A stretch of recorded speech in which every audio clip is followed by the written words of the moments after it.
Morning, everybody. It is read aloud time for Blood on the River. When we last left off, yes, you are correct. Captain Smith is now the new president of Jamestown because he's going to be a terrific president, hopefully. All right, so we're going to pick up with chapter 19, and it's on page 144. You must obey this now, for a law that he that will not work shall not eat. Except by sickness he be disabled. For the laborers of 30 or 40 honest and industrious men shall not be consumed to maintain 150 idle loiters. So in other words, John Smith wrote this in his journal that everyone, no matter what your class was, gentleman or not, is going to do the same amount of work or you don't eat. This should be interesting. On September 10th, 1608, Captain John Smith takes the oath of office and becomes our new president. He officially decrees, "He that will not work shall not eat," and he holds us to it. Gentleman or not, any man who wants supper has to pitch in. But even with this decree, he is well liked. Unlike Presidents Wingfield and Radcliffe before him, Captain Smith divides the rations equally with us and works right along us, sharing the burdens too. And he stays in the cabin he has always shared with Reverend Hunt, John Layden, and the others. There will be no mansion in the woods for President Smith. There are a few gentlemen left from the group who tried to run off on the Discovery with our food, and I sometimes hear grumbling from them, but they are far outnumbered now by men, new settlers, and old, who have a great respect and trust Captain Smith. So now I am the page of a ruler. So Samuel's reflecting that he's hit the person who he is apprenticing with is the president of Jamestown. It is the most important I have ever felt in my life. I wish my mom could know, and I hope she does know, taking a peek down from heaven now and then. She would also be very surprised to see that a commoner is our president. I think it would make her happy to know that here in the New World, the gentlemen don't hold all the power. Captain Smith continues to write our story. He is also drawing maps of the rivers and land he has found on his exploration trips. I am relieved to find out that not all of his writings were destroyed in the fire. Some of the pages had been already sent back to England with Captain Newport. One day in late September, Richard and I are in the field harvesting vegetables. We have grown them the way the Namatok taught us, planting the corn and beans together in a mound so that the bean plants can climb the corn stalks. Suddenly we hear shouts from the river front, "Ship ashore!" And a few moments later, she flies the British flag. Richard and I stop working and look at each other. Could it be Captain Newport so soon? Richard asks. I look at the baskets of bean and squash we've already gathered. I hope we've done enough work to earn our supper, and that no one will mind if we go greet the ship. Let's go see, I say. Other men come to the riverfront as well. We watch as the ship glides toward shore. Captain Newport is at her helm. Another crowd of colonists to feed, no doubt, Henry grumbles. Let's hope they've sent us more skilled workers and fewer gentlemen, as I requested, said President Smith. The ship anchors, the longboat is lowered, and the first few passengers begin to climb down the rope ladder. The late afternoon sun glints in my eyes, and at first I think that what I am seeing is a trick of light. But then I hear the men around me as amazed as I am. So something's coming off the ship that they haven't seen, or they haven't seen in a while. Could it be? My Lord, it's a vision. How could they send women to this godforsaken place? I'm going to give you a little background on that. Remember, they weren't allowed to tell the people that were living in England what it was really like, because they didn't want people not to want to go, because that's how their colonies were going to grow and that's how they were going to prosper, the more people that were over in the New World. So they weren't told of how difficult it is. As the longboat nears us, men trip over one another, rushing to help. Give me her hand. No, let me give her a hand. I'm surprised we don't have a fist fight before the longboat even lands. In the boat are a number of men, but all any of us can see are the two women sitting straight backed, clutching their satchels. Satchels, like purse. One of the women is older and large with a round face and a double chin. The other woman, a girl, really has pale skin and dark, frightened eyes. A few black curls peek out from underneath her bonnet. I listen to the conversation as the longboat passengers are introduced to President Smith. Master Francis West, Master Daniel Tucker, Master and Mrs. Thomas Forrest, and Mrs. Forrest's servant girl, Anne Burroughs. It had been a very long time since we had seen English women. It gives me a twinge of sadness of missing my mother to see their colorful petticoats, indigo blue and saffron yellow, and white bonnets.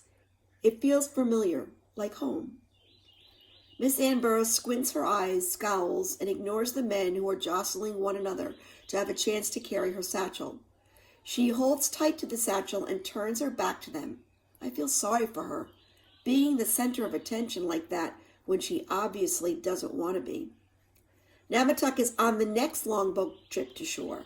I'm surprised to see that he's wearing a linen shirt.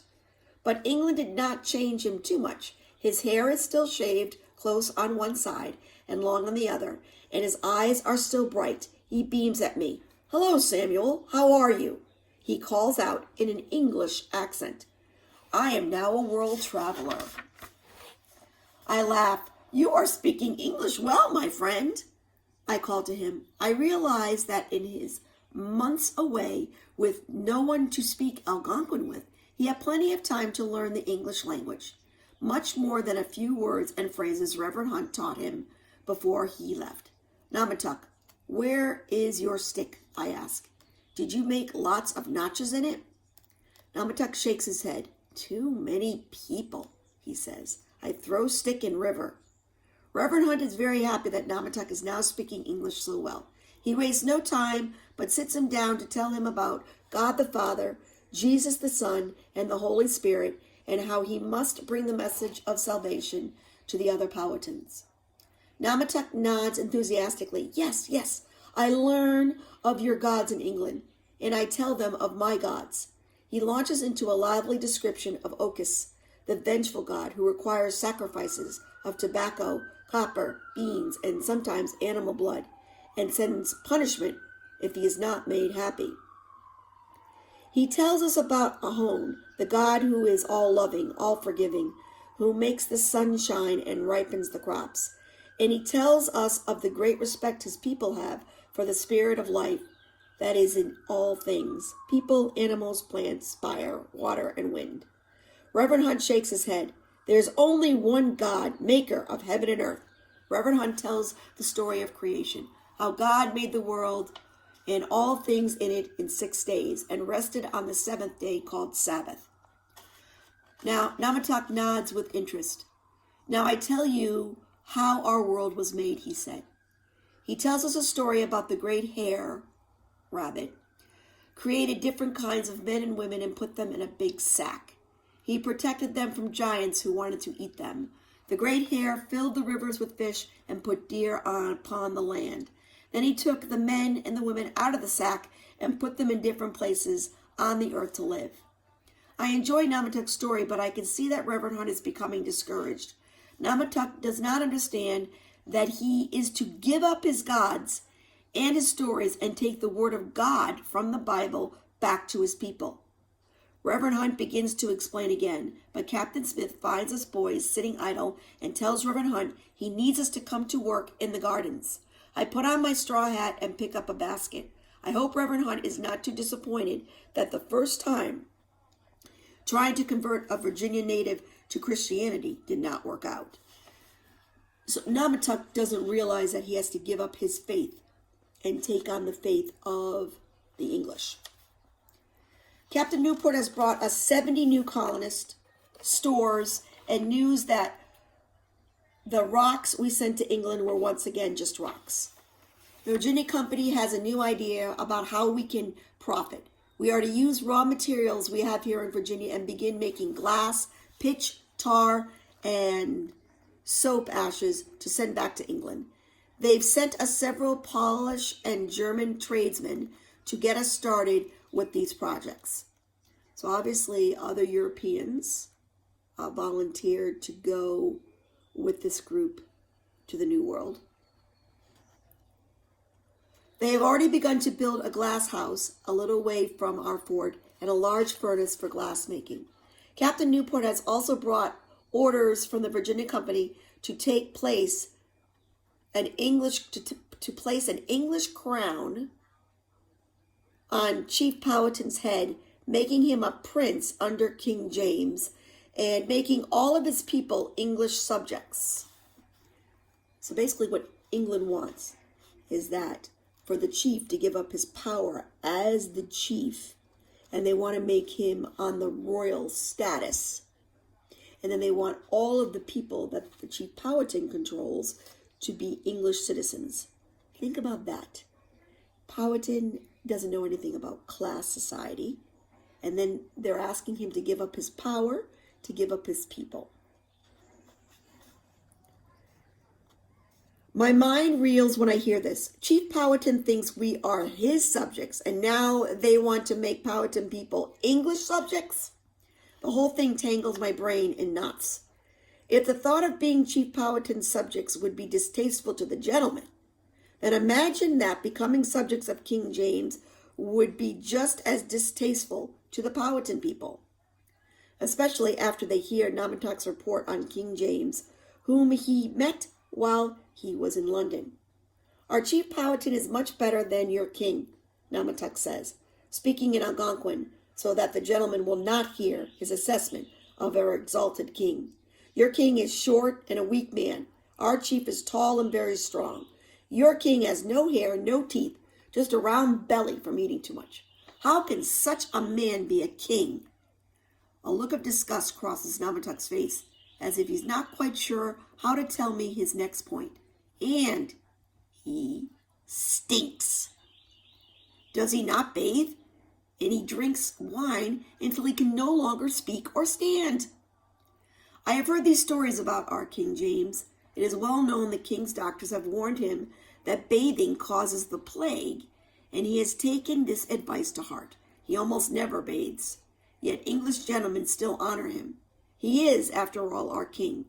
Namatuk feels no such obligation. The natives bathe quite often, even in cold weather. They have no fear of the English plague or disdain for English stink. Our Chief Powhatan is a true king, says Namatuk. He is powerful and honorable. I am about to have my first chance to meet the great Chief Powhatan. Captain Smith is taking me and Namatuk, along with 3 other men, over to the land of Wiramaco. We will bring an invitation to the Chief Powhatan to come to Jamestown to receive gifts from the king and to be crowned. Captain Smith is angry at the whole plan, very angry, because he knows it's not going to work. Make an emperor into a prince? Ask an emperor to travel to receive gifts? I assure you this will not sit well with Chief Powhatan, he says. He is the king here in his own country. What right does King James have from across an ocean to make him a subject? This is a very powerful sentence that you need to keep in the back of your mind for the future. Power is like weights in balance. No one gains power without someone else losing power. And Chief Powhatan does not want to lose any of his power. It has been a long, hard road to peace with Chief Powhatan, but he understands what this coronation means. It may well be the end of our peace. So he's saying that if Chief Powhatan figures out what this plan is, it's not going to be good. In the meantime, Miss Ann Burroughs is making quite an impression at Jamestown. She is always busy taking care of Mrs. Forrest, a very plump gentlewoman who hasn't figured out yet the life in Jamestown will be a lot harder than the life in England. She is constantly making demands on Anne. Heat some water, wash these clothes, get supper on the table. Mrs. Forrest insists on having her meals in her cabin with her husband instead of eating from the common cook pot with the rest of us. During the rare moments Anne is not busy, she has every unmarried man in the colony trying to get her attention. Even Nathaniel, who is 16 by now, makes a fool of himself, strutting around in his armor, making a show of his musket and sword. There are at least 2 or 3 fistfights a day, and I've no doubt they are because of Miss Ann Burroughs. She is a 14-year-old. She is of marrying age. Get that, guys? 14 is when they used to get married back then. And I suspect we will have a wedding before too long. One day, Richard, Namatak, and I are sent to repair fishnets and bring back the catch for supper. We are the only ones at the riverfront when Anne comes down to fill buckets with water. Here, we can fill them, Richard offers. We are already barefoot and wet. He takes the buckets from her. Anne doesn't smile or say thank you. She just looks away. It is as if she has become afraid to look at anyone in the eye for fear they will try to court her. Remember we talked about courting with Legend of Sleepy Hollow? We are just boys, I want to say. We'll just be your friends. While we fill the buckets, Anne walks to where some wildflowers are growing and picks a small bouquet of yellow, purple, and white.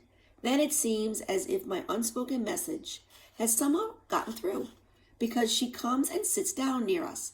A moment of peace, she says, and rubs her sore shoulders. Your mistress works you hard, I say. I do not add what I've been thinking for weeks. So in other words, he's thinking other things beside what he just said. You'll never live through the winter if you stay so skinny and tired. And I don't ask what I have been suspicious about. Is your mistress eating some of your food rations? Anne shrugs. No harder than I worked in England, she says, but I know this can't be true. President Smith says if we don't work, we don't eat, says Richard. I don't see your mistress doing much work, but by the looks of her, she does a whole lot of eating. Richard, Namatak, and I laugh, but Anne scowls. Don't insult my mistress, she scolds. But we can't help ourselves, and soon she breaks down and laughs with us. When we settle, Anne says, Mistress Forrest makes me work every moment because she's afraid I'll find a beau. Husband, boyfriend. She blushes as she says it. Her husband says I should marry, but she wants to keep me as her maid. You have found this beau? Namatak asks. Anne shakes her head. She's found about 100 of them, Richard exclaims, and this starts us all laughing again. Finally, Anne sighs. I'd better get back or I'll get a beating for dawdling, she says. Ooh. We help her balance the yoke across her shoulders and lift the buckets of water. As I watch her walk back to the fort, I think that Mrs. Forrest should be made to do her own chores, and that Anne's best chance of making it through the winter will be to get away from this demanding woman. When she is gone, Richard asks, who do you think she'll marry if she gets permission? Maybe your chief, Captain Smith, Namatak suggests. I shake my head. He's the only unmarried man not courting her. He must be too busy for marriage. As we repair the fishnets and we have fun guessing who Miss Ann Burroughs will pick if she gets permission to wed, I only hope she finds someone who will be kind to her and make sure she gets her full food rations. I have never dug a grave for a girl before, and I don't want to start now. Guys, after I get off this, think about this and that the evolution of Samuel. Unbelievable. All right, my friends. Have a good rest of the day.